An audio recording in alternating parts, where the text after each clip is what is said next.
अच्छा जी, अस्सलाम वालेकुम। वालेकुम सलाम। आज हमारी F2 की दूसरी क्लास है। दूसरी नहीं, ये तीसरी क्लास है। तो ये हमारा लेक्चर नंबर कौन सा है आज? 3। जरा एक सेकंड दीजिएगा मुझे।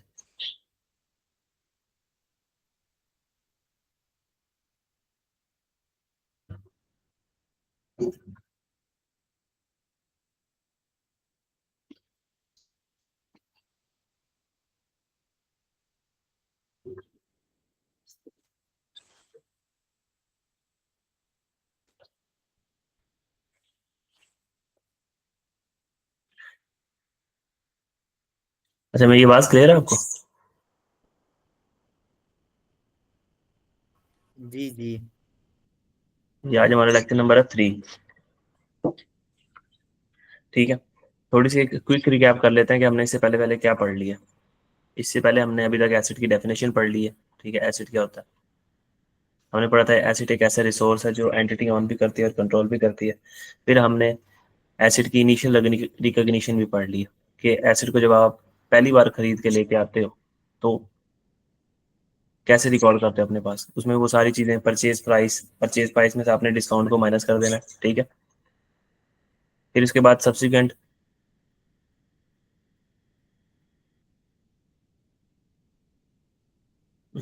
मेजरमेंट कैसे होगी। ठीक है। मतलब कि ये तो जब आप खरीद के लाए हो, फॉर एग्जांपल आप खरीद के लाए हो ये कम जनवरी 2001 पर, और एक साल गुजर जाने के बाद 31 दिसंबर ईयर एंड के ऊपर आप उसको कैसे रिकॉर्ड करोगे अपनी किताबों में। ठीक है। हमने इसमें दो कैटेगरीज पढ़ी थी कि हमने देखना है कि हमारा जो एक्सपेंस हुआ है वो या रेवेन्यू एक्सपेंस है या कैपिटल एक्सपेंस है। ये पिछली सारी बातें छोटी छोटी। ठीक है। रेवेन्यू एक्सपेंस है तो उसको एक्सपेंस आउट कर देना पीएनएल में फौरन। उसको हमने कैपिटलाइज नहीं करना, और अगर कैपिटल एक्सपेंस है तो हमने उसको एसिड के तौर के ऊपर रिकॉर्ड कर लेना, एंट्री कर लेनी, एसिड डेबिट कैश क्रेडिट। ठीक है। फिर उसके बाद हमने पढ़ा था कि डेप्रिसिएशन होती है। डेप्रिसिएशन यानी एसिड की वैल्यू के अंदर कमी। डेप्रिसिएशन के हमने 4 मेथड्स पढ़े थे डिफरेंट, जिसमें से 2 हमारे सिलेबस में नहीं थे।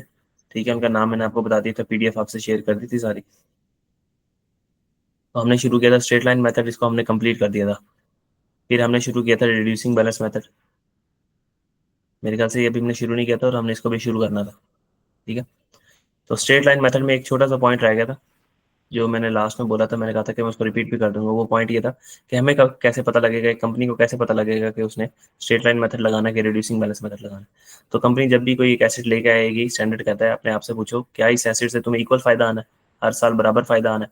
यानी तुम जो एसिड लेके आए हो, मशीन लेके आए हो, उसने हर साल इक्वल यूनिट प्रोड्यूस करने हैं। इस साल भी 10,000 10,000 10,000, और जब उसकी लाइफ खत्म हो जाएगी तो वो उसको हम डिस्पोज ऑफ कर देंगे सिंपली।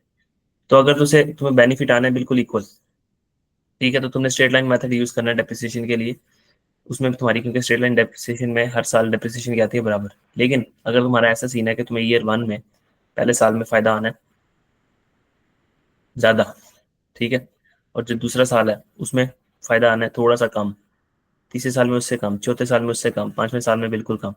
तो पहले साल में ज्यादा फायदा आ रहा है, दूसरे साल में उससे कम, फिर उससे ज्यादा कम, फिर उससे कम, मतलब आपका जो फायदा ना वो रिड्यूस होता जा रहा है ओवर द पीरियड।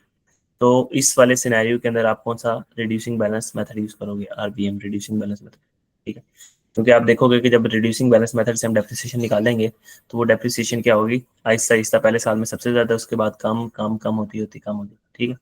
तो ये तो सारी बातें थी जो हमने पहले पढ़ ली थी अब तक। आज हम शुरू करेंगे रिड्यूसिंग बैलेंस मेथड। आज की क्लास थोड़ी हमारी लंबी होगी। यहाँ तक अगर आपका कोई क्वेश्चन है तो पूछ लो, किसी भी चीज से रिलेटेड। नो सर, कोई क्वेश्चन नहीं है। ठीक होगा। अच्छा, अब हम शुरू करने लगे हैं रिड्यूसिंग बैलेंस मेथड।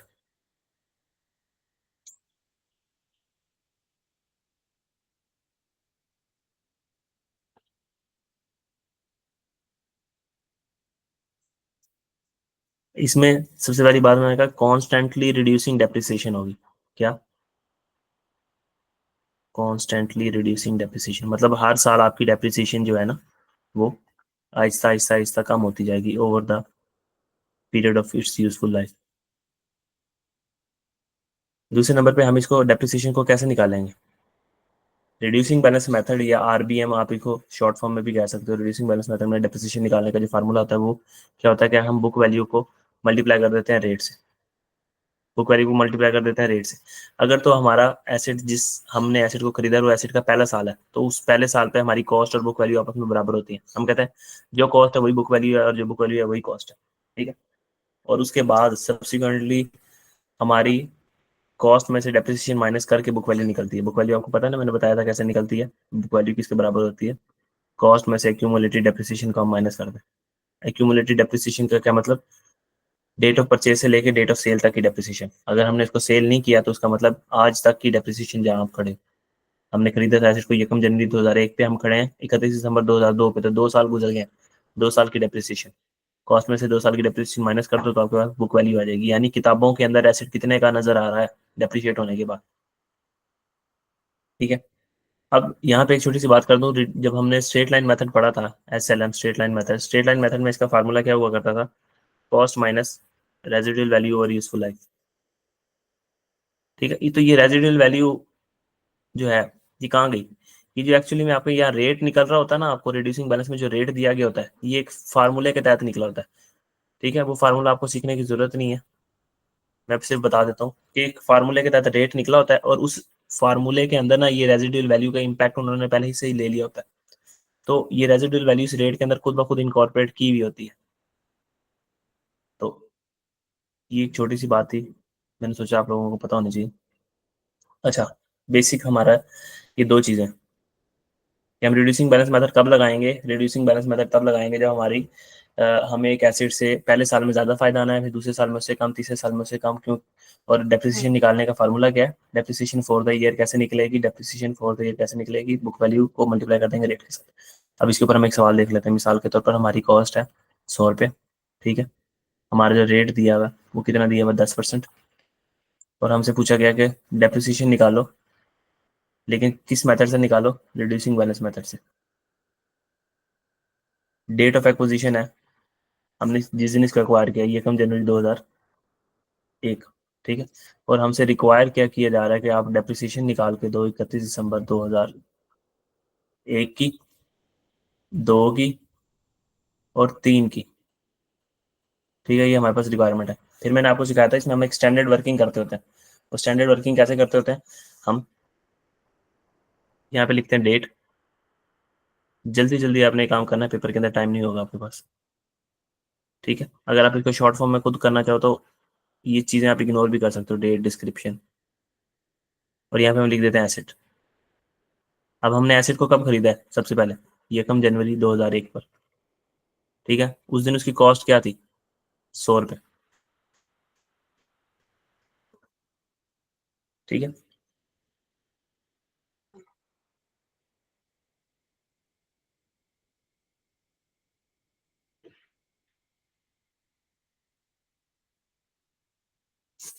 उस दिन इसकी कॉस्ट क्या थी? 100 रुपये। अब मैं यही बता रहा था आप लोगों को कि जिस दिन पहले दिन हम उसको खरीद के लाए हैं यही इसकी कॉस्ट है और यही इसकी क्या है? बुक वैल्यू भी है पहले दिन, साल के पहले दिन। लेकिन साल जैसे गुजरता जाएगा, डेप्रिशिएट होता जाएगा, तो उसकी बुक वैल्यू चेंज होती जाएगी। अच्छा, अब हम आगे, एक साल गुजर गया हमारा, 31 दिसंबर 2001 पर आगे। ठीक है। हमने अब क्या निकालनी है? डेप्रिसिएशन। एसिड साल गुजरने के बाद, 12 महीने गुजरने के बाद डेप्रिशिएट होगा। अपने आपसे पूछना है डेप्रिसिएशन हम किस मेथड के तहत निकाल रहे हैं? तो हमारा जवाब है कि जी हम रिड्यूसिंग बैलेंस के तहत लगा रहे हैं। ठीक है। तो हम क्या करेंगे? बुक वैल्यू को रेट से मल्टीप्लाई कर देंगे। पहला साल है तो बुक कॉस्ट ही हमारी बुक वैल्यू होगी, तो 100 को मल्टीप्लाई कर देंगे रेट के साथ। तो हमारी डेप्रिसिएशन कितनी आ जाएगी? 10 रुपये। और हमारी बुक वैल्यू 31 दिसंबर 2001 के ऊपर कितनी आ जाएगी? बुक वैल्यू को रिटर्न डाउन वैल्यू भी कहते हैं। मतलब कि एक साल गुजरने के बाद एसिड डेप्रिशिएट हुआ, एसिड की वैल्यू में कमी आई और हमारी किताबों में एसिड अब जो 100 का खरीद के लाए थे वो 90 का नजर आ रहा है। ठीक है। इसी तरीके से 31 दिसंबर जैसे 2002 आएगा तो एसिड फिर डेप्रिशिएट होगा। ठीक है। अब डेप्रिसिएशन कैसे निकलेगी? बुक वैल्यू को रेट के साथ। अब हमने ये वाली बुक वैल्यू यहाँ पे लेनी, इसको हमने मल्टीप्लाई कर देना 10% रेट के साथ। ठीक है। ये हमारा क्या जवाब आएगा?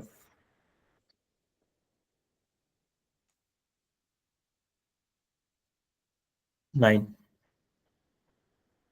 ठीक है। 31 दिसंबर 2002 के ऊपर अब हमारी बुक वैल्यू कितनी आ जाएगी? बुक वैल्यू या रिटर्न डाउन वैल्यू जिसको आप कह सकते हो, 90 में से इसको माइनस कर देने के बाद 81। इसी तरीके से 31 दिसंबर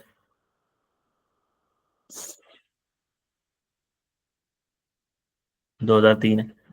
फिर आप डेप्रिसिएशन निकालोगे। अब ये बुक वैल्यू यहाँ पे आ जाएगी, इसको रेट से मल्टीप्लाई कर दोगे 10%। ठीक है, अब ये कितनी बनेगी? 8.1।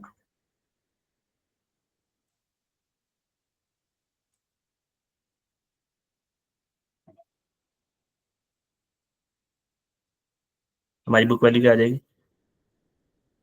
72.9।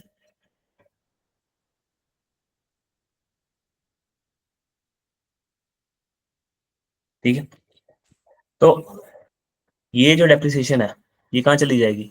पीएनएल में। अगर हमसे वो पूछे कि पीएनएल में 2001 की डेप्रिसिएशन क्या जाएगी, तो हम कहेंगे जो हमारा पीएनएल है उसके अंदर 2001 में जो डेप्रिसिएशन जाएगी वो क्या होगी? ये पीएनएल में हमारी डेप्रिसिएशन चली जाएगी 10। 2002 की डेप्रिसिएशन कितनी है? 9। ये हमारी पीएनएल में फिगर चली जाएगी। पीएनएल क्या होता है? For the year. ठीक है, ये फॉर द ईयर डेप्रिसिएशन। और ये डेप्रिसिएशन हमारी 2003 की डेप्रिसिएशन है, तो 2003 का जो अगर हमने पीएनएल बनाया होगा तो 2003 की डेप्रिसिएशन में ये फॉर द ईयर डेप्रिसिएशन चली जाएगी। ठीक है, और ये हमारी 31 दिसंबर 2001 पे बुक वैल्यू आ रही है। तो ये बुक वैल्यू कहाँ जाती है? एसओएफपी में, स्टेटमेंट ऑफ फाइनेंशियल पोजीशन में। बैलेंस शीट भी जिसको कहते हो आप लोग। बैलेंस शीट में क्या चीजें आ रही होती हैं? एसेट्स और लाइबिलिटीज। ठीक है, एसेट्स और लाइबिलिटीज। एसिड किस वैल्यूज पे नजर आ रहे होते हैं? मैंने पहले भी बताया था, एसिड नजर आ रहे होते हैं बुक वैल्यू पे। और बुक वैल्यू कैसे निकलती है? कॉस्ट में से क्यूमुलेटिव डेप्रिसिएशन को माइनस करके। ठीक है, ऑब्वियस सी बात है कि आप एक एसिड को खरीद के लाए हो ये कम जनवरी को, और जब 31 दिसंबर का टाइम आ गया तो वो घिस गया है। ठीक है, उसकी वैल्यू के अंदर कमी आ गई है, तो हमें क्या फाइनेंशियल स्टेटमेंट में दिखाना चाहिए एसिड 100 का नजर आ रहा है? नहीं, इसके अंदर 10 रुपए की कमी आ गई है। अभी किताबों में कितने का नजर आएगा? कॉस्ट लेस क्यूमुलेटिव डेप्रिसिएशन 90 रुपए का।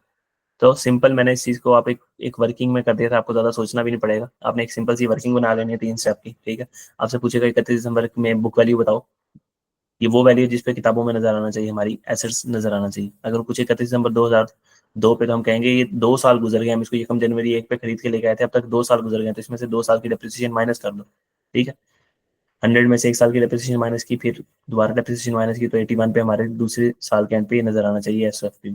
ठीक है, और तीसरे साल के एंड पे अगर हमसे वो पूछ लेता है एसएफपी में, हमारे नजर आना चाहिए 72.9 पे। ठीक है, अच्छा, ये तो होगी बहुत आसान सी बातें, रिड्यूसिंग बैलेंस मेथड कैसे काम करता है और ये सब कुछ।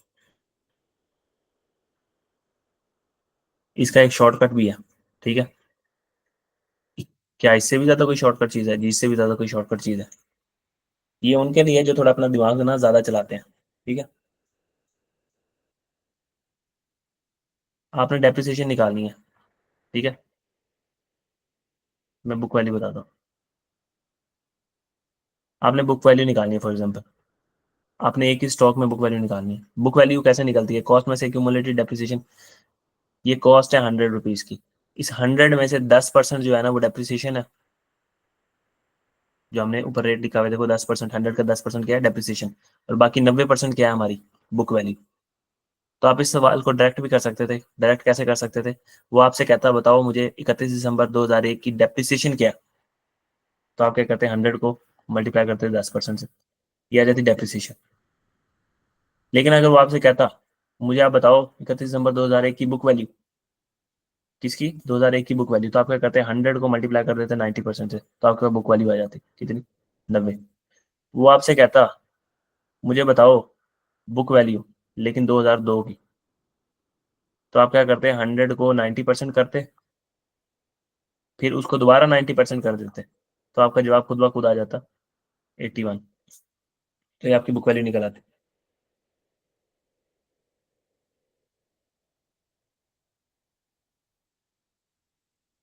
और अगर वो आपसे कहता कि मुझे बुक वैल्यू बताओ 2003 की, तो हम क्या करते? 100 को पकड़ते, 90%, 90% और उसका भी 90%। ठीक है, ये हमारी डायरेक्ट बुक वैल्यू आ जाती है 72.9। तो हम यहाँ पे डायरेक्ट भी पहुंच सकते थे बुक वैल्यू। ये मेथड सिर्फ और सिर्फ बुक वैल्यू के लिए है। जहाँ रिड्यूसिंग बैलेंस मेथड यूज हो रहा है, रिड्यूसिंग बैलेंस मेथड का दूसरा नाम डिमिनिशिंग बैलेंस मेथड भी हम इसको कहते हैं। ठीक है, डिमिनिशिंग मतलब आहिस्ता आहिस्ता आहिस्ता डिमिनिश हो रही है। ठीक है, ये कम हो रही है इसकी क्या? डेप्रिसिएशन। अच्छा ये तो अगर आप, ये आपके लिए एक ऑप्शनल था, ठीक है, जिसको ये काम और ज़्यादा जल्दी करना हो क्योंकि आप लोगों का एमसीक्यूज बेस पेपर होता है, तो वो इस तरीके से भी कर सकता है। ठीक है, ये तो सिनेरियो तब था कि जब आपने एक एसेट को खरीदा हो साल के पहले दिन, और अगर आपने इसको साल के बीच में कभी खरीदा हो, ठीक है, तो ये मेथड भी चेंज हो जाएगा, ये मैं आपको बता दूंगा। सिर्फ उन लोगों के लिए है जो इसको शॉर्टकट तरीके से भी करना चाहता है। ठीक है, अगर यहाँ कोई डेप्रिसिएशन लेना चाहता था, मैंने बुक वैल्यू तो आपको बता दी, अगर कोई डेप्रिसिएशन लेना चाहता था तो वो डेप्रिसिएशन किस तरीके से ले सकता था। Sorry for interruption.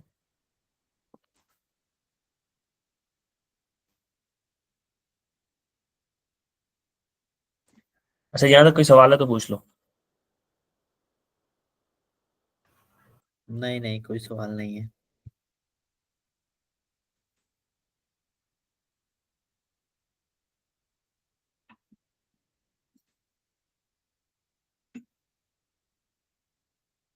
ठीक है, फिर मैं आगे चलता हूँ।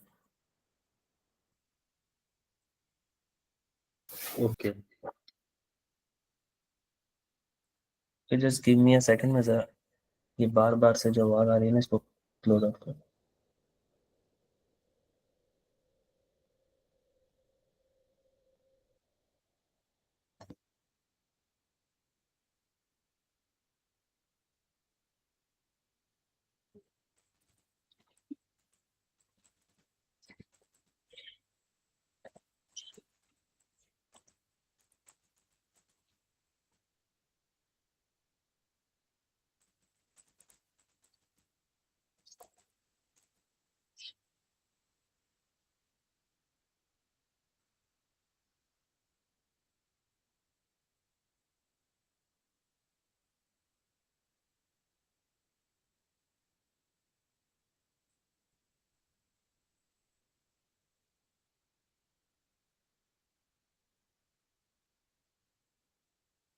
जी मेरी स्क्रीन शेयर हो रही है। जी जी। ठीक है। अच्छा ये तो सिनेरियो था कि जब आपने एसेट को खरीदा साल के पहले दिन और आपके पास पूरा साल आपके पास रहा हो, ठीक है, 12 महीने, पूरे 12 महीने आपके पास रहा हो। अब ऐसा भी हो सकता है कि आपने एसेट को खरीदा हो ये कम अप्रैल को, वही एसेट जो आपने ऊपर सारा डाटा वही है, आपने एसेट को कब खरीदा ये कम अप्रैल में, तो आप वही लिखोगे डेट, यहाँ पे क्या लिखोगे, डिस्क्रिप्शन, ठीक है, यहाँ पे क्या लिख दोगे, एसेट। यहाँ पे आप लिखोगे मैंने एसेट को कब खरीदा, भाई यकम अप्रैल को, यकम अप्रैल 2001 में। ये पी जो मैंने लिखा हुआ है इसका मतलब ये अप्रैल, तो उसकी कॉस्ट क्या थी, 100। तो अपने आप से पूछना है कि आप 31 दिसंबर 2001 के लिए फाइनेंशियल स्टेटमेंट्स बना रहे हो। फाइनेंशियल स्टेटमेंट का मतलब 31 दिसंबर 2001 की बैलेंस शीट बना रहे हो जिसको आप एसएफपी भी कहते हो, और बैलेंस शीट के अलावा आप पीएनएल भी बना रहे हो जिसको एसपीएल भी कहते हो आप लोग। ठीक है, 31 दिसंबर 2001 के लिए बना रहे हो। तो 2001 के साल में क्या ये एसेट पहले 3 महीने हमारे पास था, जनवरी फरवरी मार्च, तो जवाब आएगा नहीं। तो इसके ऊपर डेप्रिसिएशन भी 3 महीनों की चार्ज होनी चाहिए, नहीं। ठीक है, 31 दिसंबर 2001 आ गया। अब फिर हम डेप्रिसिएशन निकाल रहे हैं, अब हम डेप्रिसिएशन कैसे निकालते हैं, बुक वैल्यू के ऊपर रेट लगाएंगे, बुक वैल्यू कितनी हमारी 100, उसके ऊपर हमने रेट निकाल दिया। लेकिन ये जो फैक्टर है ये, इससे हमें कितने टाइम की डेप्रिसिएशन मिल जाती है, इससे हमें 1 साल की डेप्रिसिएशन मिलती है, मैंने ऊपर लिखा भी था फॉर द ईयर डेप्रिसिएशन आती है। ठीक है, 1 साल की डेप्रिसिएशन आ जाती है, हमें 1 साल की डेप्रिसिएशन चाहिए, 1 साल में कितने महीने होते हैं, 12 महीने। हमें क्या 1 साल की डेप्रिसिएशन चाहिए, नहीं। 3 महीने तो एसिड हमारे पास था ही नहीं, तो हमें कितने महीनों की डेप्रिसिएशन चाहिए, 9/12, हम इसको 9/12, ठीक है, हमें 9 महीनों की चाहिए। अगर ये 12 महीनों की है तो इससे 12 से तकसीम करके 9 से ज़रूर दे दो तो हमारे पास आ जाएगी सिंपली 9 महीनों की डेप्रिसिएशन। वो कितनी बनेगी,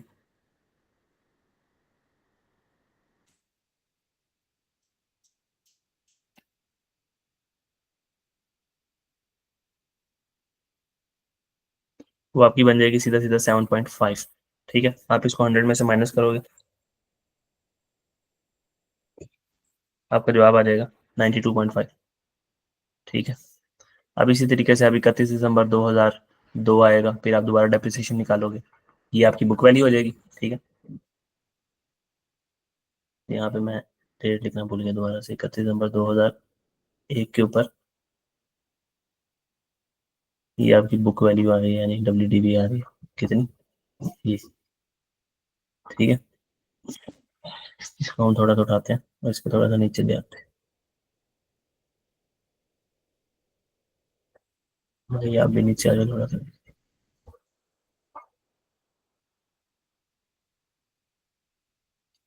ठीक है, तो इसको भी थोड़ा सा एडजस्ट कर देते हैं। मेन मसला जो आ रहा है वो इसका आ रहा है, तो हम इसको उठाते हैं, इसको यहाँ पे ले आते हैं।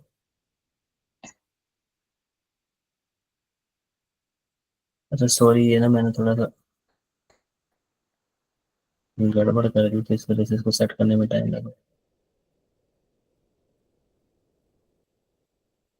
ये 7.5 हो गया, ये हो गया 9/12 हो गया। इसमें दोबारा कितने थे तो ज़्यादा जाते। ठीक है, ये आपकी बात बुक वैल्यू है, WDV आ गई। अब एक एसेट हमारे पास रहा ही 9 महीने है, तो हमने क्या कर दिया 9/12। फिर हमने दोबारा डेप्रिसिएशन निकालनी है किस तरीके से, बुक वैल्यू के ऊपर रेट लगा के 92.5 को पकड़ेंगे और हम 10%। अब हमारे 2002 के साल में ये 1 जनवरी 2002 से लेके 31 दिसंबर 2002 तक पूरे 12 महीने हमारे पास रहा, इसलिए पूरे 12 महीने की डेप्रिसिएशन हमने इसके ऊपर चार्ज करनी। तो हमने कोई 9/12, 3/12, 5/12 कुछ भी नहीं किया। ठीक है, पूरे 12/12 आप ऐसे कर सकते हो, 12/12। ठीक है, पूरे 12 महीने हमारे पास रहा, तो इसका जवाब 1 आ जाएगा। तो बेशक इसको ना करो आप। ठीक है, तो आपकी यहाँ पे डेप्रिसिएशन आ जाएगी, फिर आप डेप्रिसिएशन को माइनस करोगे, आप लोगों की बुक वैल्यू आ जाएगी। फिर अभी 31 दिसंबर 2003 की दोबारा डेप्रिसिएशन निकालोगे बुक वैल्यू को लेके, तो ये एज ऑन चलता रहेगा। अच्छा, अभी ये सब कुछ करने का, इन सब में ये सब कुछ करने का मकसद क्या है? यहाँ पे हमने रूल डेवलप कर लेना। रूल क्या है? आपकी जो डेप्रिसिएशन है,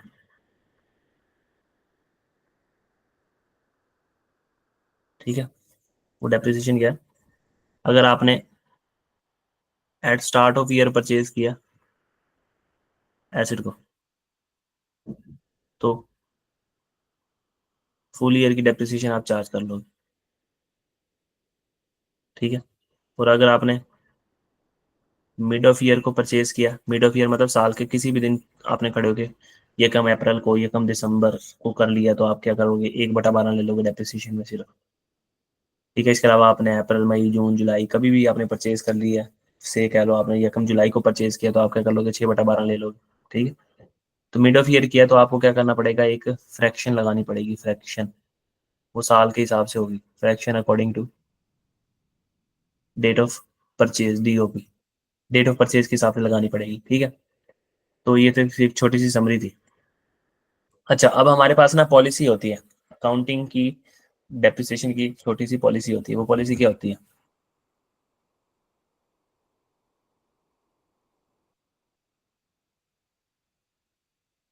ये पॉलिसी ना हमें स्टैंडर्ड ने दी है। स्टैंडर्ड हमारे इंटरनेशनल फाइनेंशियल रिपोर्टिंग स्टैंडर्ड है ना, तो उन्होंने हमें ये पॉलिसी दी है। उन्होंने कहा कि दो पॉलिसीज हैं आपके पास, एक है प्रो रेटा या फिर प्रोपोर्शनेट।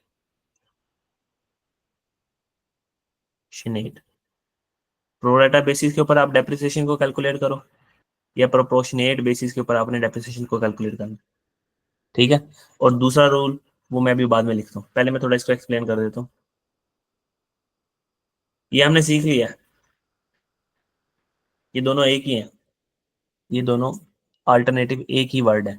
ठीक है, प्रो राटा बेसिस या प्रोपोर्शनेट बेसिस का मतलब ये होता है मंथली बेसिस। आपको आसान जुबान में कहूँ कि भाई आपने जब खरीदा ना एसिड को देखोगे, एसिड की डेट ऑफ परचेज क्या है, DOP एसिड की डेट ऑफ परचेज क्या है, वो आपकी डेट ऑफ परचेज क्या है, ये कम अप्रैल से को खरीद के लेके आए हो, तो 9/12 कर दो।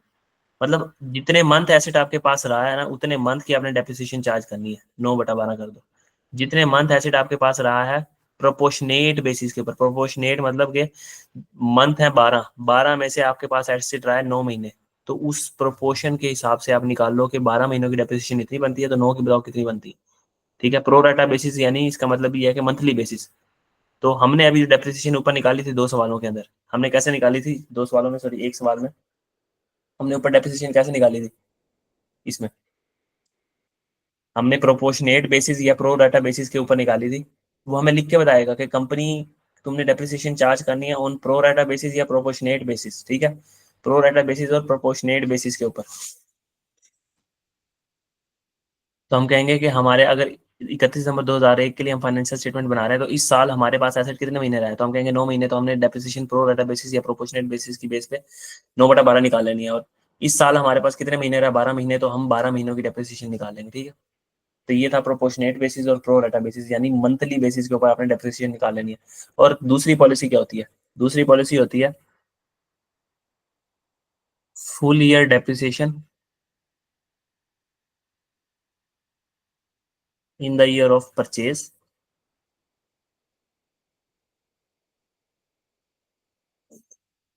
इन the year of purchase, purchase की जगह आप एक्विजिशन भी कह सकते हो, जिस साल आपने एक्वायर किया, in the year of purchase और एक्विजिशन, बट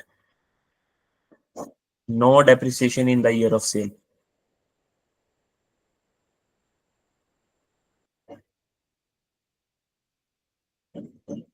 ठीक है, जिस साल आप एसेट को खरीद के लेके आए हो ना, स्टैंडर्ड आपको कहता है, मैं आपको दूसरी गाइडेंस देता हूँ कि जिस साल आप एसेट को खरीद के लेके आए हो ना, उस साल आप क्या करो, full year depreciation in the year of purchase. जिस साल आपने परचेज किया या एसेट को एक्वायर किया, उस साल भूल जाओ कि आपने अप्रैल में एक्वायर किया, मई में, जून में, जुलाई में, अगस्त में एक्वायर किया। ठीक है, कोई 9/12, 3/12, 4/12 कुछ भी ना करो। ठीक है, आप डेप्रिसिएशन कर लो फुल, बहुत पूरी 12 महीने की, जो हम यकम अप्रैल को खरीद के लेके आए थे एसेट को। आप भूल जाओ कि वो यकम अप्रैल आपने कोई 9/12 नहीं करना। मतलब अगर वो मैं सवाल वैसे करता तो वो कैसे करता कि मैं 100 मल्टीप्लाई बाय 10%, अगर मैं प्रो रेटा बेसिस पे चल रहा होता तो मैं क्या करता, 9/12 कर देता। मतलब मंथली बेसिस, जितने मंथ मेरे पास एसेट रहा है उतनी डेप्रिसिएशन चार्ज कर लो। लेकिन अगर मेरी पॉलिसी है full year depreciation in the year of purchase but no depreciation in the year of sale, तो मैं क्या करूंगा, ये 9/12 करूंगा नहीं। मैं कहूंगा कि पहले जिस साल मैंने परचेज किया ना, उस साल भी पूरी डेप्रिसिएशन 10 चार्ज कर दो।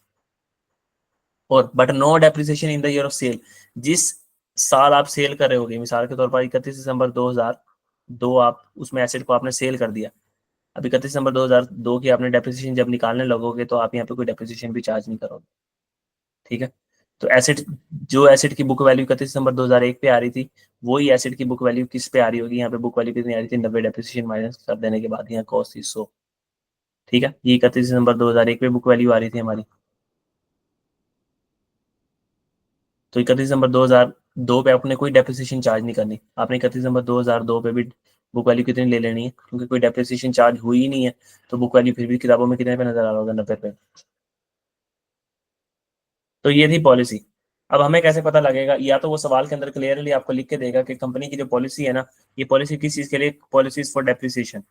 कंपनी की जो पॉलिसी है ना डेप्रिसिएशन के लिए, वो कौन कौन सी है, या प्रोराटा बेसिस, प्रोराटा बेसिस यानी मंथली बेसिस के ऊपर, या प्रोपोर्शनेट बेसिस, दोनों का एक ही मतलब है। ये full year depreciation in the year of purchase, जिस साल आपने परचेज किया पूरी डेप्रिसिएशन ले लो, कोई 9/12, 3/12, 6/12 ना करो। या फिर जो आप जिस साल में आप डिस्पोज ऑफ कर रहे हो, डिस्पोज ऑफ कर मतलब बेच रहे हो, एसेट को सेल कर रहे हो, यहाँ पे डिस्पोज ऑफ भी लिख सकते हो आप, no depreciation in the year of sale और या डिस्पोजल। ठीक है, तो उस साल में आपने कोई डेप्रिसिएशन चार्ज नहीं करनी, जीरो डेप्रिसिएशन। यहाँ तक कोई आपका सवाल हो तो बताओ, नहीं तो फिर हम आगे बढ़ते हैं। नहीं सर जी, कोई क्वेश्चन नहीं है। अच्छा, जो हमारा पीपी है ना, प्रॉपर्टी प्लांट एंड इक्विपमेंट, इसमें ना दो मॉडल है। एक मॉडल है कॉस्ट मॉडल, एक है रीवैल्यूएशन मॉडल। अभी तक आप जो पढ़ते आ रहे हो ना,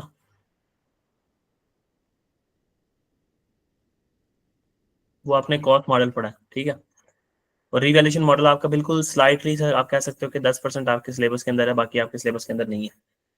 ठीक है, ये भी हम पढ़ेंगे। तो अभी तक हम जो चीजें पढ़ते आए हैं सारी कॉस्ट मॉडल की चीजें थी। कॉस्ट मॉडल कहता है कि एसिड को, कॉस्ट मॉडल कहता है, मैं लिख देता हूँ, एसिड को एसओएफपी यानी बैलेंस शीट के अंदर नजर आना चाहिए कॉस्ट लेस एक्यूमुलेटेड डेप्रिसिएशन पे। अगर ये इसकी कॉस्ट है तो इसमें से एक्यूमुलेटेड डेप्रिसिएशन माइनस करके बुक वैल्यू पे नजर आना चाहिए। ये कौन कहता है, कॉस्ट मॉडल। और अभी तक हम यही करते आए हैं कि हमने देखा कॉस्ट कैसे निकालनी है, हमने देखा एक्यूमुलेटेड डेप्रिसिएशन यानी डेप्रिसिएशन को कैसे निकालना है, रिड्यूसिंग बैलेंस मेथड से निकालना है, स्ट्रेट लाइन मेथड से निकालना है। ठीक है, वो सारी उसकी पेचीदगी हमने पढ़ ली है वहां पे। ठीक है, तो ये हमें क्या कहता है, अब हम इसको ना दूसरे तरीके से भी कर सकते हैं। दूसरे नंबर पे पीएनएल के अंदर डेप्रिसिएशन चार्ज करो।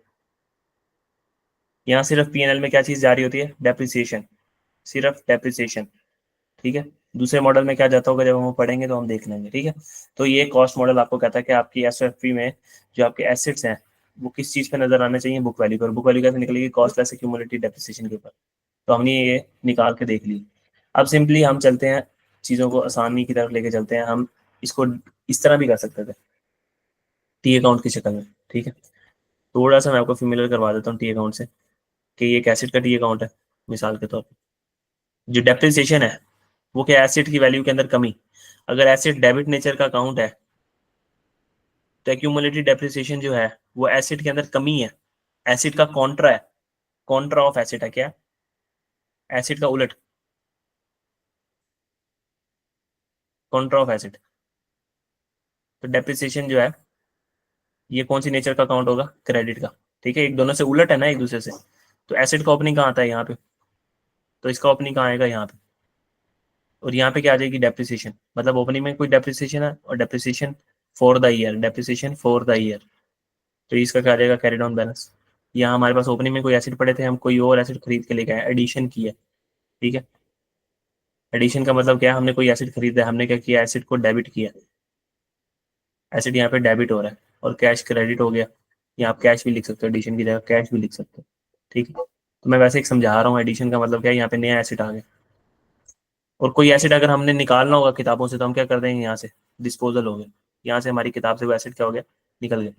ओपनिंग में हमारे पास इतने एसिड पड़े थे मिसाल के तौर पर, हम एक और खरीद के लेके आ गए, फिर हमने एक निकाल दिया, तो कैरी डाउन हमारे पास क्लोजिंग में कितने एसिड्स पड़े हैं, यहाँ हमारे पास फिगर आ जाएगी। ओपनिंग एसिड जो पड़े थे उनकी डेप्रिसिएशन, एक्यूमुलेटेड डेप्रिसिएशन इतनी थी। फिर आज तक जितने भी आप खरीद के लाए हो इन सब की डेप्रिसिएशन यहाँ पे आ जाएगी। और हमारे पास जो एसिड चला गया किताबों से, क्या उसकी डेप्रिसिएशन हमारी किताबों में रहनी चाहिए, नहीं। तो उसकी डेप्रिसिएशन को भी यहाँ से हम निकाल देंगे, जो डिस्पोज कर दिया हमने उसको खत्म कर दो। एसिड से एसिड से भी निकाल दो, एसिड के टी अकाउंट से भी निकाल दो। जो एसिड हमने बेच दिया हमारे पास है ही नहीं है वो किताबों में, और उसकी डेप्रिसिएशन भी इसके अंदर पड़ी होनी चाहिए, नहीं। उसको भी यहाँ से निकाल दो। निकालने के लिए क्या कर देंगे, डेबिट। अगर कुछ चीज इसमें ऐड करनी होगी तो क्या करेंगे, क्रेडिट, क्योंकि क्रेडिट नेचर का अकाउंट है। एसिड डेबिट नेचर का अकाउंट है और ये उसका कॉन्ट्रा है, इसका उलट है, तो ये क्या हो जाएगा, क्रेडिट नेचर का अकाउंट। तो अगर मैं बहुत आसान लॉजिकल बात करूं, आप एक मिनट के लिए भूल जाऊं कि आप लोगों को अकाउंटिंग नहीं आती, और मैं आपसे एक छोटी सी बात पूछूं, मैं कहूँ एक एसिड का अकाउंट बना, एक अकाउंट बना, ठीक है। आपके पास ओपनिंग में इतनी चीजें पड़ी थी, मिसाल के तौर पर 100 बोतलें आपके पास पड़ी हुई थी, एक एग्जांपल दे रहा हूँ, ठीक है। आप मजीद, ये आपके पास 100 बोतलें पड़ी हुई थी, आप मजीद 10 बोतलें खरीद के ले गए हैं, ठीक है। इसमें से जो आपकी बोतलें हैं ना, आपने बेच दी हैं, जो आपने बेच दी हैं, तो बेच दी हैं, यहाँ से निकालनी पड़ेंगी ना, माइनस करनी पड़ेंगी। माइनस करने के लिए यहाँ पे लिखूंगा, आपने इसमें से क्या किया, 20 बोतलें बेच दी हैं। तो आप बताओ आपके पास क्लोजिंग में कितनी बोतलें पड़ी हैं इस वक्त दुकान के अंदर। तो आप कहोगे क्या, अगर 110 बोतलें थी और मैंने 20 बेच दी हैं तो मेरे पास 90 बोतलें पड़ी। तो मैं ऐसे ही कहूंगा कि ओपनिंग में मेरे पास 100 रुपए के एसिड पड़े थे, मैं 10 रुपए का एसिड और खरीद के लेके आ गया, उसमें से 20 रुपए का एसिड चला गया हमारे पास से। तो हमारे पास किताबों में कितने का एसिड नजर आना चाहिए, 90 रुपए का, ठीक है। इसी तरीके से ये थी बिल्कुल लॉजिकल बात। मतलब आपको अकाउंटिंग नहीं आती तब भी आपको समझ आ जाएगी ये बात क्या है।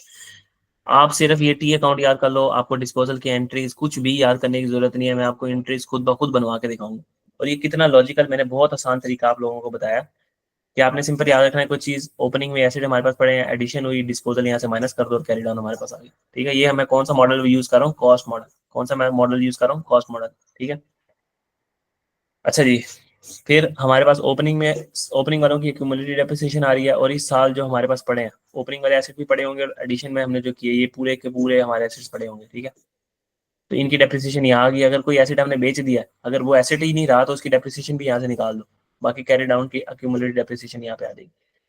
तो ये थी जो बातें, सिर्फ थ्योरेटिकल बातें थी। अब हम इसके ऊपर कोई सवाल करेंगे ना तो फिर समझ आ जाएगी आपको। सवाल कैसे करेंगे।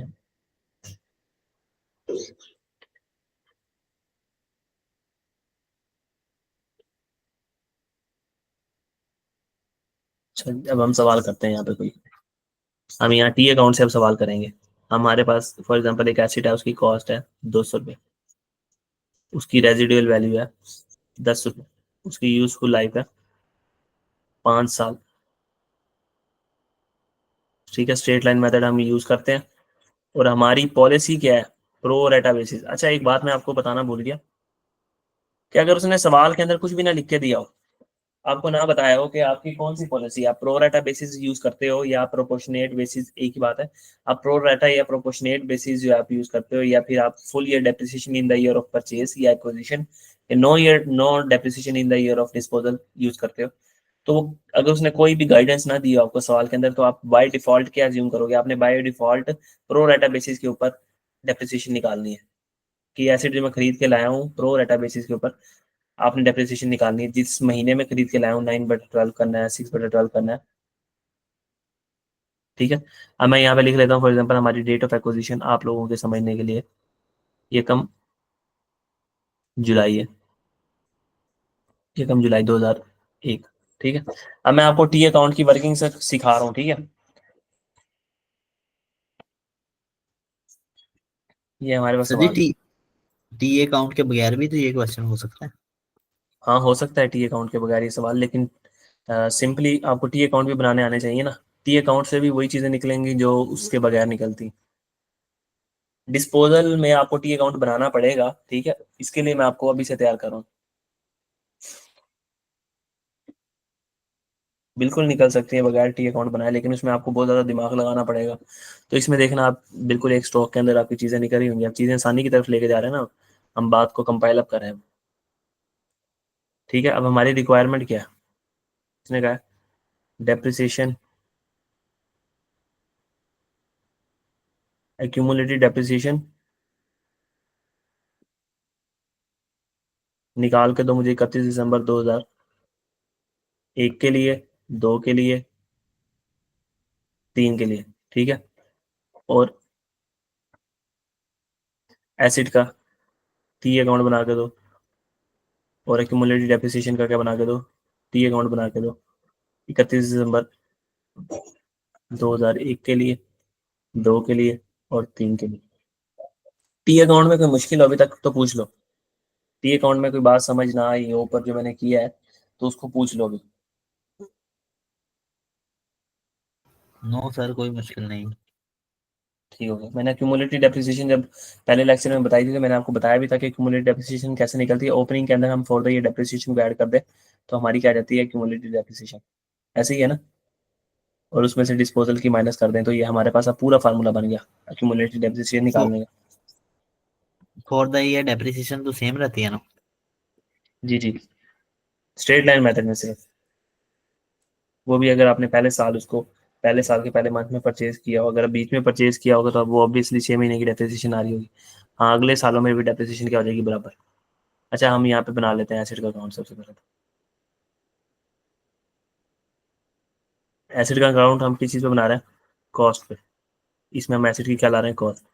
फिर यहाँ पे क्या आ जाएगा? क्यूमुलेटिव डेप्रिसिएशन का अकाउंट।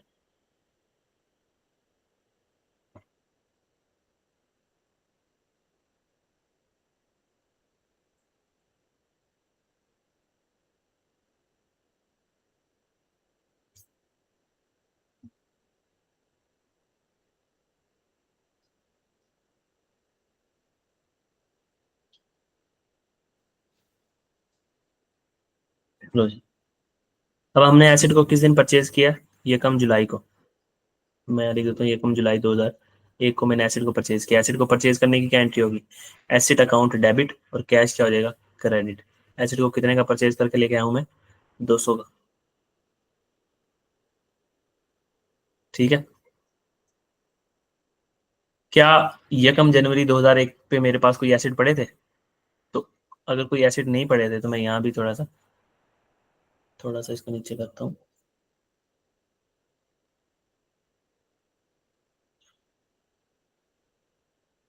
ये भाई हमारे साथ नहीं आना चाहता। ओपनिंग में हमारे पास कोई एसिड पड़े हुए थे? नहीं। हमने अपना कारोबार ही शुरू कब किया? यकम जुलाई 2001 पे।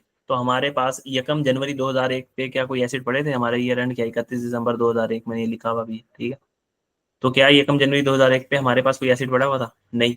तो हमारे पास ओपनिंग क्या आ जाएगा? 0।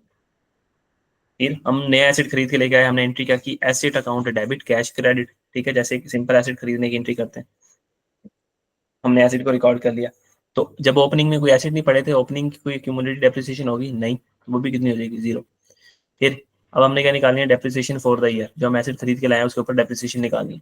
डेप्रिसिएशन निकालने के लिए हम क्या करेंगे? अपने आप से पूछेंगे कि हम कौन सा मेथड यूज कर रहे हैं, स्ट्रेट लाइन मेथड या रिड्यूसिंग बैलेंस मेथड। यहाँ हम स्टार लगा देते हैं, तो यहाँ नीचे आकर स्टार लगा देते हैं। हम स्ट्रेट लाइन मेथड यूज करेंगे, रिड्यूसिंग बैलेंस मेथड यूज करें, हम स्ट्रेट लाइन मेथड यूज कर रहे हैं। और हमारी पॉलिसी क्या है, अगर सवाल साइलेंट है, मिसाल के तौर पर लिखा ही ना होता सवाल, क्या होता साइलेंट, यहाँ पे कुछ भी ना लिखा होता, तो आप क्या कहते हैं कि आप प्रोपोर्शनेट या प्रोरेटा बेसिस यूज कर रहे हो। ठीक है, आपने ज्यूम करके चलना है। अभी आप समझ लो कि सवाल साइलेंट नहीं है। ठीक है, तो अब हमने यहाँ डेप्रिसिएशन निकालनी है स्ट्रेट लाइन मेथड से। कैसे निकलती है depreciation, cost minus residual value over useful life. Useful life कितनी दी है आपके पास, 5 साल। ठीक है, क्या हम ये एसिड को यकम जनवरी को खरीद कर आए, नहीं, हमारा जवाब आया यकम जुलाई को खरीद कर आए। तो एसिड हमारे पास कितने साल रहा हमारे साल के अंदर, 6 महीने। तो हम क्या कर देंगे इसको 6/12, तो ये डेप्रिसिएशन कितनी आ जाएगी,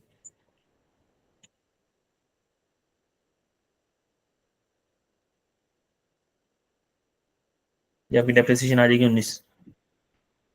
ठीक है, इसको क्रॉस चेक कर लेना। अच्छा जी, आपके पास डेप्रिसिएशन फॉर द ईयर आ गई किस साल की, 2001 की। 2001 की डेप्रिसिएशन आ गई। अब मैं कैरी डाउन निकालूं, तो हमारे पास इसका कैरी डाउन क्या आ जाएगा, 19। और हमारे पास एसिड का कैरी डाउन, मिसाल के तौर पे डिस्पोजल कोई हमने किया ही नहीं है, तो हमारे पास एसिड का कैरी डाउन क्या आ जाएगा, 200।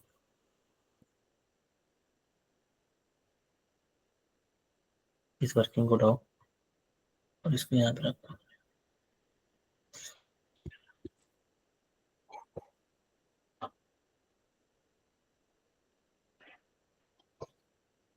ठीक है, ये हमारे पास 31 दिसंबर 2000।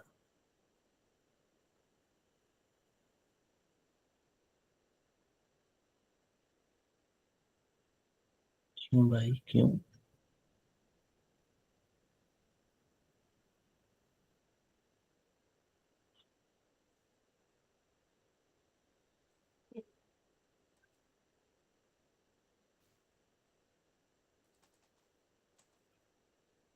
बस कर यार, सेट हो जा। ठीक है, हमारी 31 दिसंबर 2001 पे हम देखेंगे तो 2001 का 31 दिसंबर 2001 का जो कैरी डाउन आ रहा है वो कितना आ रहा है, 20। ये हमारा अकाउंट क्या हो जाएगा, 200 सॉरी, ये हमारा अकाउंट क्या हो गया, क्लोज। अब ये 31 दिसंबर 2001 है, ये एकम जनवरी 2002 पे क्या बनेगा, ओपनिंग। ठीक है, ब्रॉड डाउन, वो कितना आ जाएगा, 200। अगर कोई मुझसे पूछे कि 31 दिसंबर 2001 पे बताओ बुक वैल्यू क्या है, तो मैं कहूंगा कि एसिड का अकाउंट का जो कैरी डाउन है, कॉस्ट में से क्यूमुलेटिव डेप्रिसिएशन का कैरी डाउन माइनस कर दो। ऐसे निकालते थे ना बुक वैल्यू पहले भी हम, कि कॉस्ट में से क्यूमुलेटिव डेप्रिसिएशन को माइनस कर दो। तो कॉस्ट कहाँ से मिलेगी, एसिड के अकाउंट से।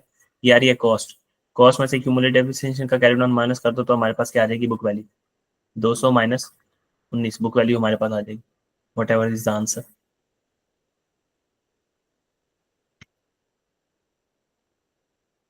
जब टी अकाउंट से चल रहे होगे तो आपको पता लगेगा कि आपने बुक वैल्यू कैसे निकालनी। फार्मूला हमारे पास वही रहेगा, बस हमने चीज़ों को प्रेजेंट करने का हमारा तरीका बदल गया।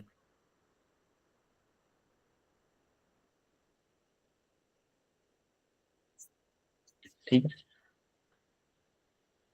अब ये हमारे पास यहाँ क्या बन जाएगी, ओपनिंग, जिसको आप ब्रोड डाउन भी कहते हो। ठीक है, ये कितनी बन जाएगी, 19। अब इसमें डेप्रिसिएशन फिर से चार्ज करेंगे हम, डेप्रिसिएशन फॉर द ईयर। अब ये डेप्रिसिएशन किस साल की होगी, 2002 की, 2002 की डेप्रिसिएशन। तो हम यहाँ आके एक छोटा स्टार लगाएंगे, ये 2001 की डेप्रिसिएशन निकली और ये 2002 की डेप्रिसिएशन निकली। कैसे निकालेंगे, कॉस्ट में से रेजिडुअल वैल्यू माइनस करेंगे, यूजफुल लाइफ का तकसीम करेंगे। अब क्या 6/12 9/12 करेंगे, नहीं, 2002 के पूरे साल हमारे पास रहा है। एक हम जनवरी 2002 से लेकर 31 दिसंबर 2002 तक, तो ये कितने बनेगी डेप्रिसिएशन हमारी, 200 - 10 डिवाइडेड बाय 5, तो कितनी बन जाएगी, 38। अब इस साल की डेप्रिसिएशन फॉर द ईयर कितनी आई है, 38। अब हम इसमें 38 + 19 करेंगे तो हमारा कैरी डाउन क्या आ रहा होगा, 57। ठीक है, ये कब आ रहा है, 31 दिसंबर 2002 पे। और ये कैरी डाउन कब आ रहा है, 31 दिसंबर 2001 पे।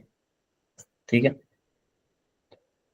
यहाँ पे तो कोई चीज़ डिस्पोज हुई नहीं है, तो ये कैरी डाउन फिर ये ब्रॉड डाउन फिर क्या बन जाएगा, कैरी डाउन। ठीक है, 200, 31 दिसंबर 2002।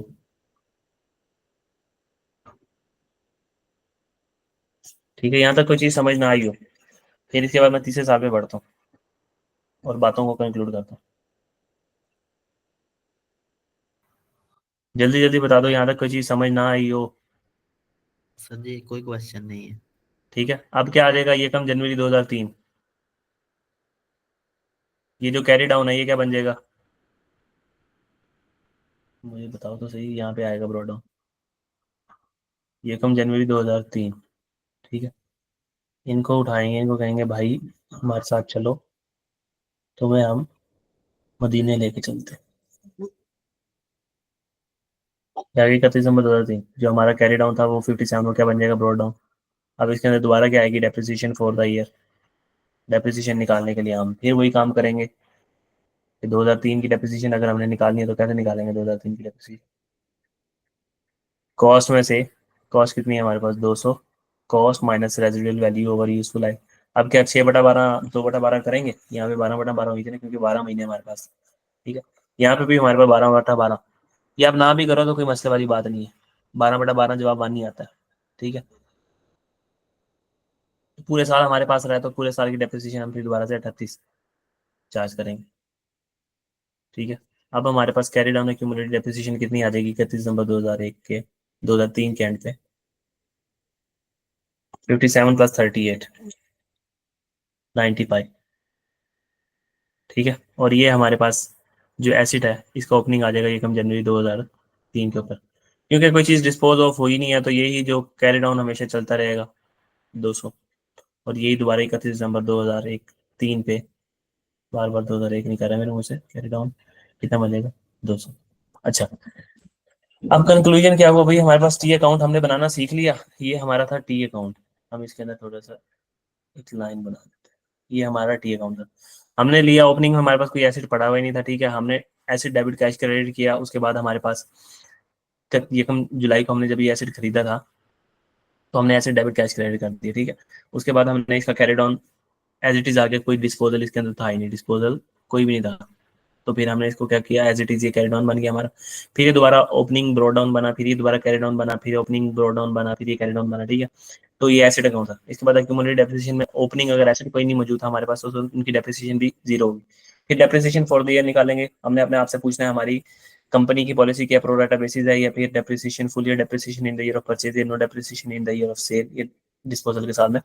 तो अगर सवाल साइलेंट है, सवाल में पहले मैंने लिख के बताया है कि प्रो राटा बेसिस है, तो मंथली बेसिस पे अपने डेप्रिसिएशन कैलकुलेट की, 6/12 की आपने पहले साल की जो आपने डेप्रिसिएशन कैलकुलेट की कैसे की, कॉस्ट माइनस रेजिडुअल वैल्यू, ये रहा ओवर यूजफुल लाइफ, और 6/12, 6 महीने एसेट हमारे पास रहा तो 6 महीने की डेप्रिसिएशन हमने चार्ज कर दी। और डेप्रिसिएशन फॉर द ईयर हमने यहाँ लिख दी, opening plus depreciation for the year, ये आ गया हमारे पास कैरी डाउन एक्यूमुलेटेड डेप्रिसिएशन का बैलेंस 31 दिसंबर 2001 के एंड पे। 31 दिसंबर 2001 के एंड पे कोई हमसे पूछे कि बताओ जो तुम्हारा एसिड है उसकी बुक वैल्यू कितनी है, तो हम कहेंगे कॉस्ट में से एक्यूमुलेटेड डेप्रिसिएशन माइनस कर दो 19, तो क्या जवाब आएगा 181। और उसके बाद कोई हमसे पूछे बताओ 31 दिसंबर 2002 के एंड पे तुम्हारी बुक वैल्यू क्या है, तो वही formula, cost minus accumulated depreciation. 31 दिसंबर 2002 के एंड पे कैरी डाउन कॉस्ट कितनी है, और 31 दिसंबर 2002 के एंड पे कैरी डाउन एक्यूमुलेटेड डेप्रिसिएशन कितनी है, कैरी डाउन एक्यूमुलेटेड डेप्रिसिएशन कितनी है। ठीक है, तो 31 दिसंबर 2002 के एंड पे कैरी डाउन कॉस्ट कितनी है, 200, वो तो चेंज हुई नहीं। और एक्यूमुलेटेड डेप्रिसिएशन का बैलेंस कितना है, 2 साल की डेप्रिसिएशन 57, तो आपके पास बुक वैल्यू आ जाएगी 200 माइनस 57,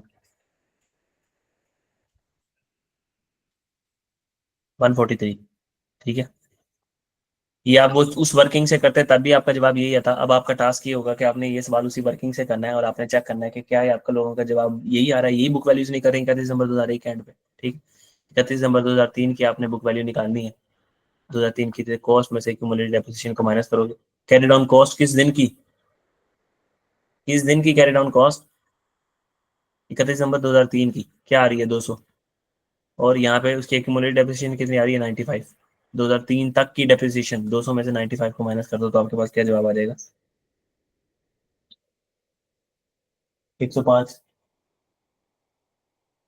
ठीक है, ये था टी अकाउंट्स। इसमें कोई आपका सवाल हो किसी किस्म का भी तो वो आप पूछ सकते हो, नहीं तो इसके बाद मैं अपने अगले टॉपिक के ऊपर मूव ऑन करना। नहीं नहीं।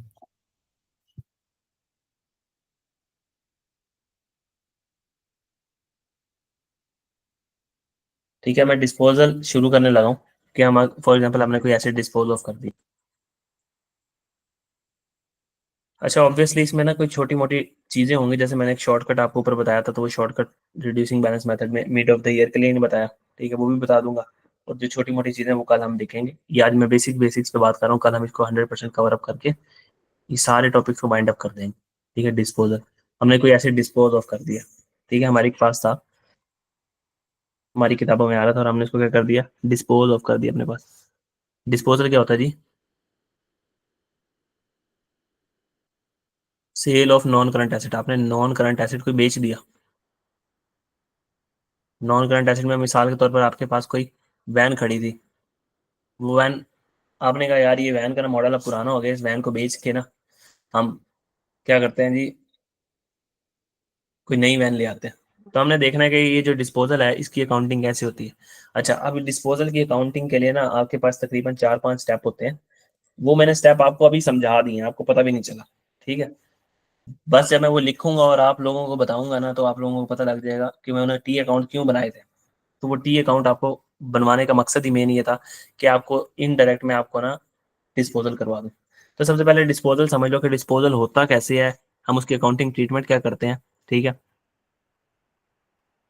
मिसाल है हमारे पास, हमने यकम जनवरी 2001 पे ना एसिड को हमने खरीदा।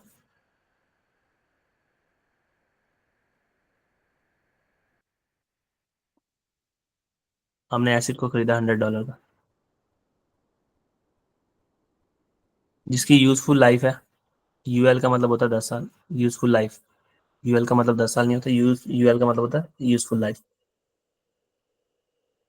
ठीक है, उसकी रेजिडुअल वैल्यू कुछ भी नहीं है, मतलब रेजिडुअल वैल्यू नील, जीरो। स्ट्रेट लाइन मेथड हम फॉलो यूज करते हैं डेप्रिसिएशन के लिए। डेप्रिसिएशन के लिए कौन सा मेथड यूज करते हैं? Straight line method.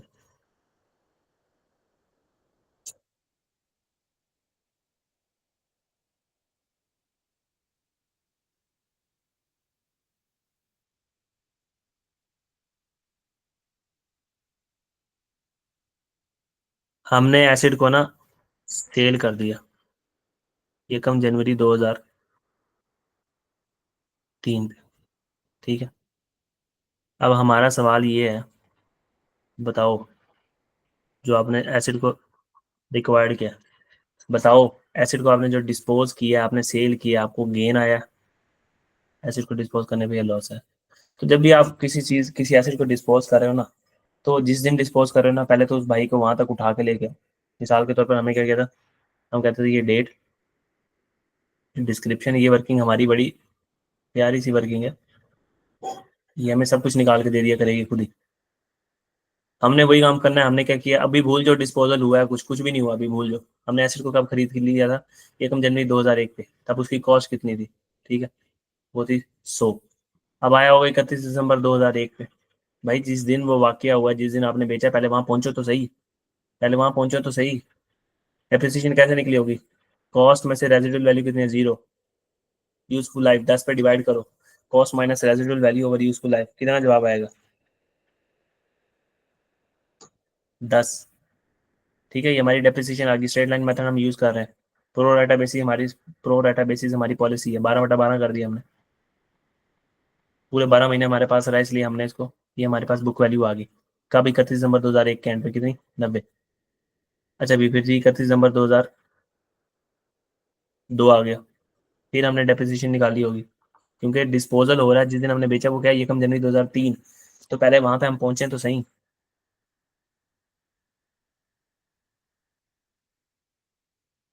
कॉस्ट में से रेजिडुअल वैल्यू माइनस करो, straight line method useful life पर डिवाइड कर दो, हर साल डेप्रिसिएशन क्या आएगी बराबर। ठीक है, 90 में से माइनस कर दो 10, तो क्या आ जाएगा? 80। अच्छा जी, ये जी हमारे पास बुक वैल्यू आ गई 31 दिसंबर 2002 की। 31 दिसंबर 2002 का मतलब यही है तकरीबन तकरीबन कि 1 जनवरी 2003 हम पहुंच गए वहां पे। 1 जनवरी 2003, 31 दिसंबर 2002 का करीबी तरीन मतलब बस यही है कि हम पहुंच गए हैं कहाँ पे। अच्छा जी, अब एक एसिड हमारी किताबों में ना, हमारी किताबों में बुक वैल्यू क्या है एसिड की? 80 रुपये। हमारी किताबों में एक एसिड जो है ना, एक एसिड वो कितने में नजर आ रहा है, 80 रुपए का। और हमने उसको कितने का बेच दिया, हमने इसको कितने का बेच दिया, मैं कितने का बेचा इस सवाल में गिवन नहीं है। हम एज्यूम कर लेते हैं एकम जनवरी 2003 पे हमने उसको बेचा 120 रुपए का, $120 का बेच दी। ठीक है, इस सवाल में गिवन नहीं था, मैं यहाँ डाटा एज्यूम कर लेता हूँ। ठीक है, हमने उसको 120 रुपए का हमने क्या किया, उसको बेच दिया।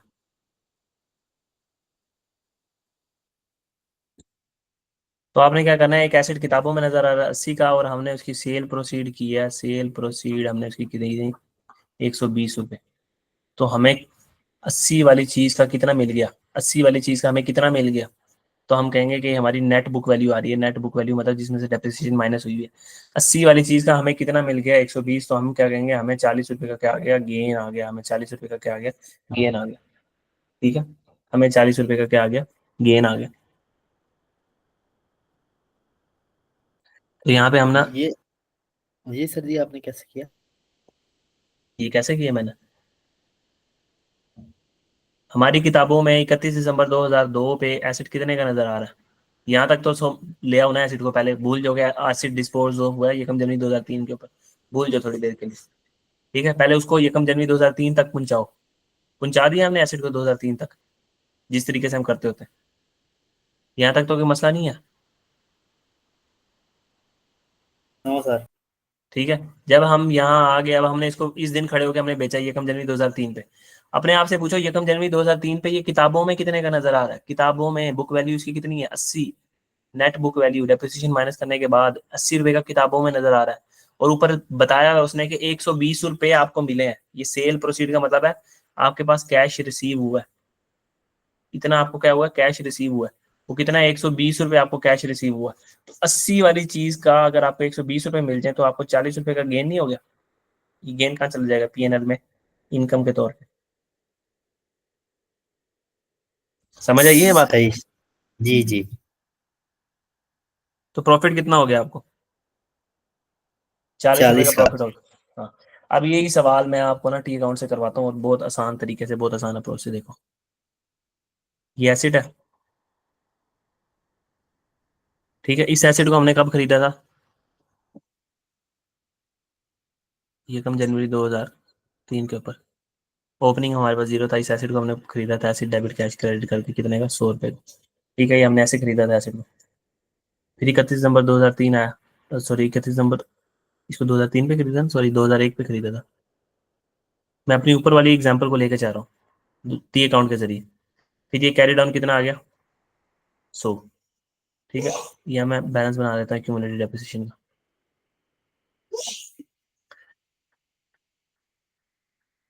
कि ओपनिंग तो हमारी जीरो थी, ओपनिंग में ना कोई एसिड था। डेप्रिसिएशन फॉर द ईयर,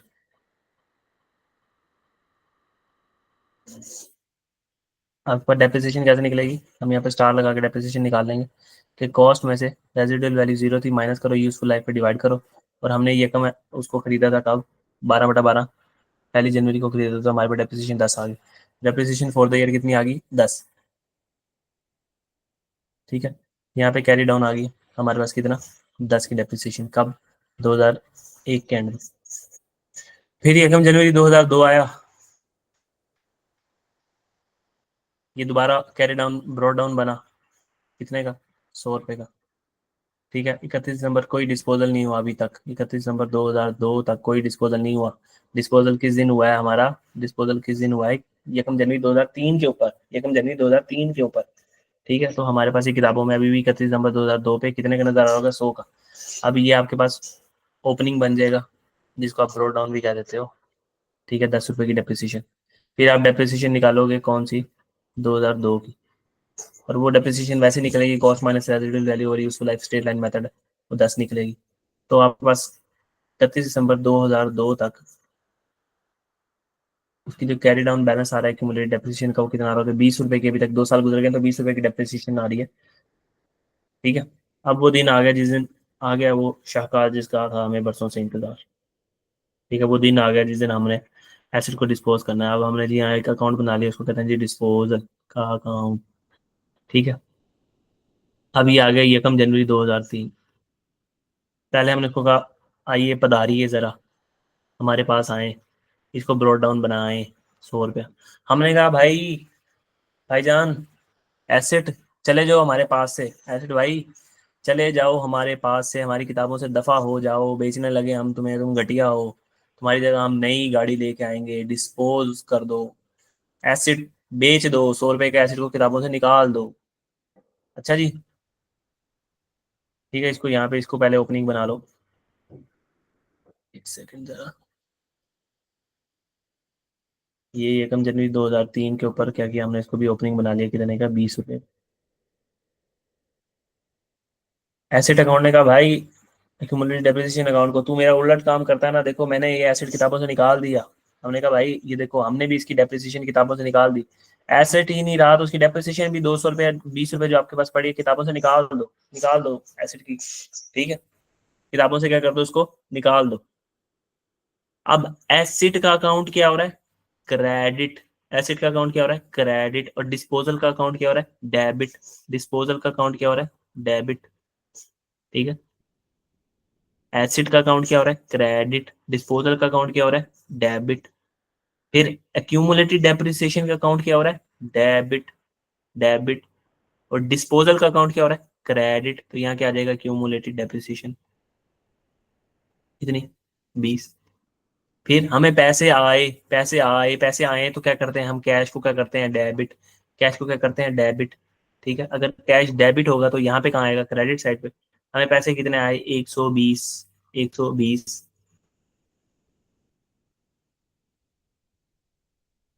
तो यहाँ पे क्या आएगा, गेन एंड लॉस। पीएनएल क्या हो रहा है, क्रेडिट। और पीएनएल क्रेडिट होता है इनकम से। इनकम की नेचर क्या होती है, क्रेडिट नेचर की। इनकम की नेचर क्या होती है, क्रेडिट। एक्सपेंस की नेचर क्या होती है, डेबिट। पीएनएल में जब भी कोई चीज जाए क्रेडिट नेचर की तो वो क्या होगी, इनकम। और पीएनएल में जब भी कोई चीज डेबिट नेचर की जाए तो वो क्या होगी, एक्सपेंस। पीएनएल देखो यहाँ पे डेबिट लिखा हुआ है तो हो क्या रहा है, क्रेडिट। तो हमें खुद भी पता लग रहा है कि बैलेंसिंग फिगर, हमारे पास बैलेंसिंग फिगर क्या है, 40 रुपए। ये क्या आ गया हमारा, गेन। गेन तो हमने यहाँ से कैसे, 1 सेकंड में गेन निकाल दिया। हमने 1 सेकंड के अंदर गेन निकाल लिया। ठीक है, इसमें आपके पास 5 स्टेप चलते हैं। पहला स्टेप क्या होता है जी, पहला स्टेप, हमने कॉस्ट को ट्रांसफर करना है डिस्पोजल अकाउंट के अंदर। स्टेप नंबर 1, ट्रांसफर करो cost of asset to disposal account. कैसे, कैसे करना है हमने, ये देखो, हमने कहा ये एसिड हमारी किताबों से निकल जाए। अब हमारे पास कैरी डाउन एसिड कितने का नजर आ रहा होगा, यहाँ पे कैरी डाउन में कोई एसिड पड़ा ही नहीं होगा, एसिड किताब खत्म हो गया किताबों से।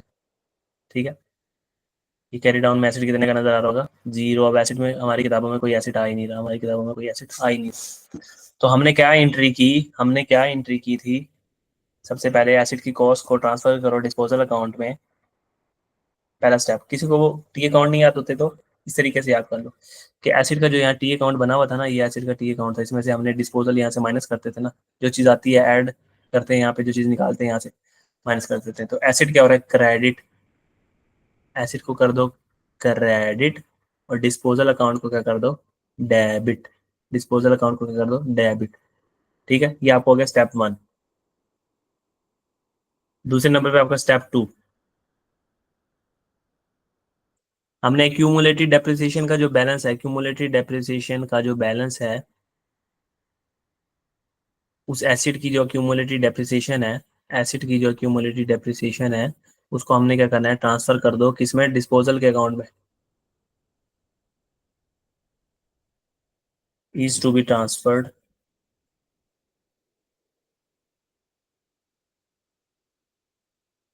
To disposal account. हमने क्या किया जी, हमने कहा एसिड तू नहीं रहा तो तेरी यादें भी नहीं रहेंगी, तू नहीं रहा तो तेरी यादें भी नहीं रहेंगी। तेरी यादें भी, तेरी यादें क्या थी, यहाँ डेप्रिसिएशन ओपनिंग आती है, यहाँ डेप्रिसिएशन फॉर द ईयर आती है। ठीक है, अब तू नहीं रहा तो तेरी डेप्रिसिएशन यहाँ से निकाल दो, सारी की सारी डेप्रिसिएशन यहाँ से माइनस कर दो। तो देखो एक्यूमुलेटेड डेप्रिसिएशन का अकाउंट क्या हो रहा है, डेबिट। डेबिट, क्योंकि वो क्रेडिट नेचर का है ना, कोई चीज से निकलेगी तो वो क्या हो रही है, डेबिट। और डिस्पोजल का अकाउंट क्या हो रहा है, क्रेडिट।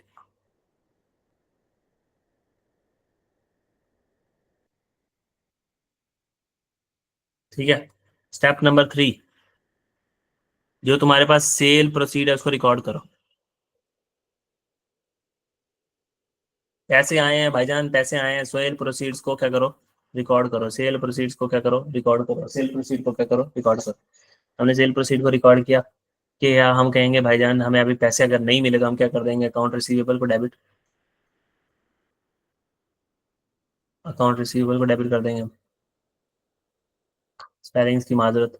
अगर पैसे मिल गए तो हम कैश को डेबिट कर देंगे, और डिस्पोजल को क्या कर देंगे, क्रेडिट।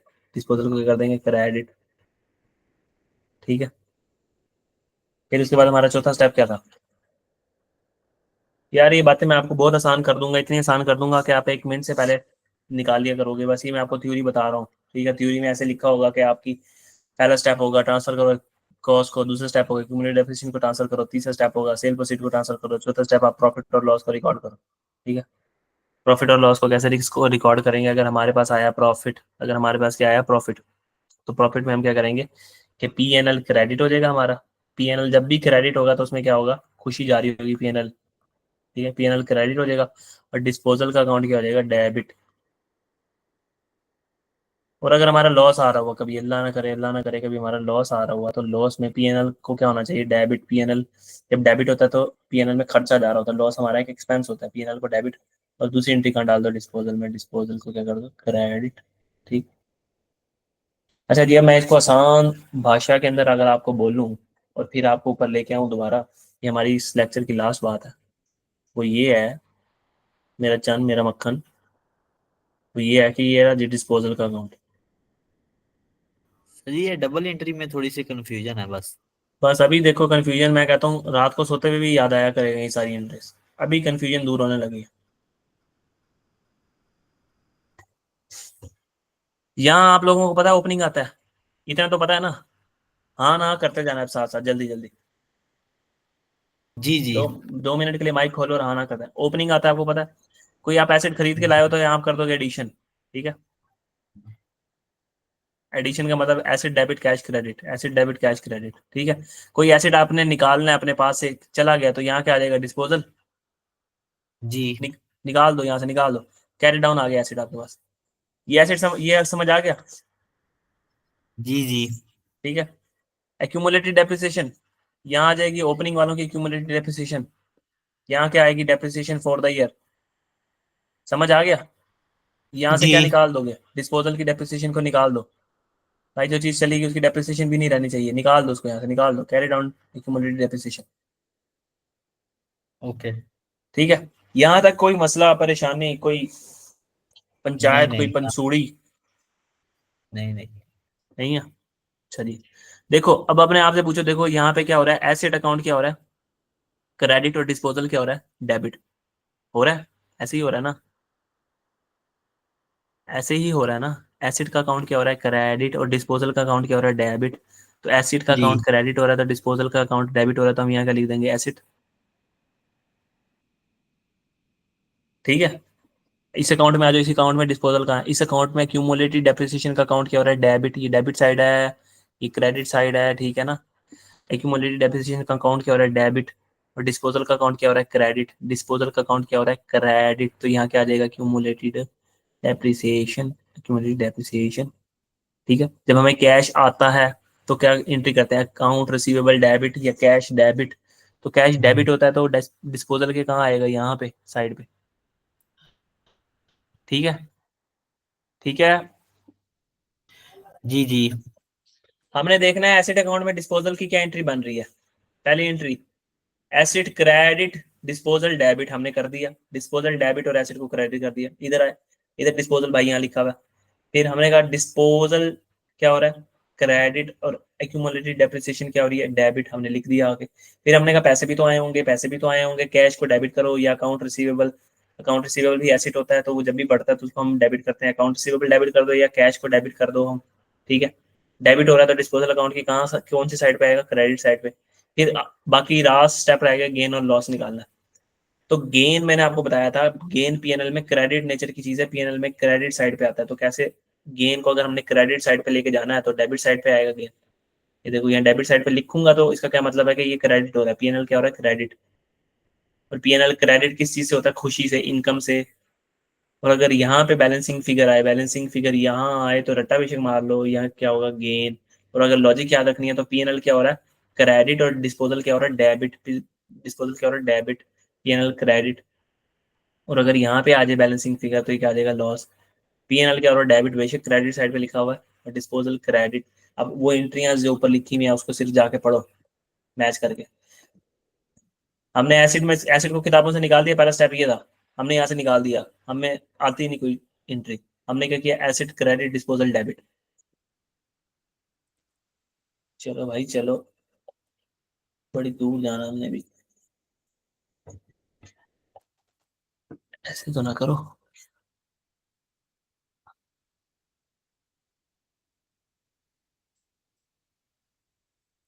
हाँ जी, पहला स्टेप क्या था हमारा?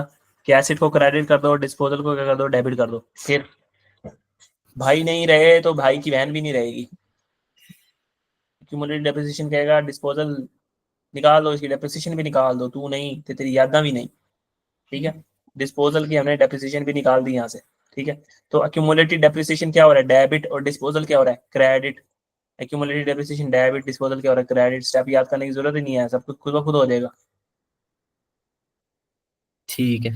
ठीक है, तीसरे नंबर पे कैश आया भाई, पैसे आए, पैसे आए, रिकॉर्ड करो, कैश डेबिट और डिस्पोजल क्रेडिट। तीसरी एंट्री कैश डेबिट या account receivable debit, disposal credit.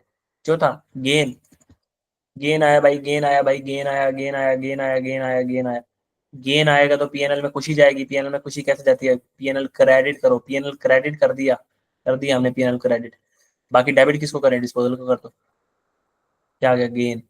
PNL में लॉस जाना है, पीएनएल में लॉस जाता है डेबिट होके, पीएनएल को डेबिट कर दो। बाकी किसको क्रेडिट करूं? डिस्पोजल को कर दो। ठीक है, लॉस गेन समझ आ गया? नहीं तो अब इससे भी आसान जिंदगी करने लगा हूँ, इससे भी आसान जिंदगी करने लगा हूँ। कैसे करने लगा हूँ? भूल जाओ, इसके अलावा सब कुछ, कुछ भी नहीं पता आप लोगों को। ठीक है, वो जिंदगी आसान रखो अपनी। यहाँ पे रट्टा मार लो डिस्पोजल के अकाउंट, ये तीन अकाउंट रट्टा मार लो। रट्टा मारने की जरूरत भी नहीं है, लॉजिक, लॉजिक है। कोई चीज आएगी तो यहाँ ऐड कर दो, जाएगी तो लेस कर दो। आएगी तो ऐड कर दो, डेप्रिसिएशन ऐड कर दो, डिस्पोजल को माइनस कर दो यहाँ से। ठीक है, डिस्पोजल को रट्टा मार लो। यहाँ आएगा एसिड, यहाँ आएगी क्यूमुलेटिव डेप्रिसिएशन, यहाँ आएगा कैश, यहाँ पे आएगा गेन, यहाँ पे आएगा लॉस। बस अब अपने आप से पूछो एंट्री क्या हो रही है? डिस्पोजल डेबिट और एसिड क्रेडिट, पहला स्टेप हो गया। डिस्पोजल डेबिट और एसिड क्रेडिट। फिर डिस्पोजल क्रेडिट और एक्यूमुलेटेड डेप्रिसिएशन डेबिट, दूसरा स्टेप हो गया। फिर कैश डेबिट, क्योंकि क्रेडिट साइड पे लिखा हुआ है, डिस्पोजल क्रेडिट। गेन आया तो PNL credit, disposal debit. Loss आया तो लॉस डेबिट और डिस्पोजल क्रेडिट। सारी एंट्रीज याद होगी एक ही टी अकाउंट से। टी अकाउंट को रट्टा मारो, इसलिए टी अकाउंट करवाया था कि टी अकाउंट हमारी सारी मुश्किलों का हल है, एक ही तवीज है हमारा। समझ आइए? जी। कोई सवाल हो, कोई पंचायत हो, कोई पसूड़ी हो, नहीं तो फिर मैं रिकॉर्डिंग बंद कर रहा हूँ और आज की क्लास हमारी यहीं तक थी। नहीं नहीं, कोई क्वेश्चन नहीं है, बस पीडीएफ शेयर कर देना। पीडीएफ मेरी जान के टुकड़े, मेरी जिगर के छिलके शेयर हो जाए, कोई मसले वाली बात है? अभी आ रही है ग्रुप में। ठीक है, फिर अपना ख्याल रखना, दुआओं में याद रखना। अल्लाह ओके, अल्लाह हाफिज। हाफिज।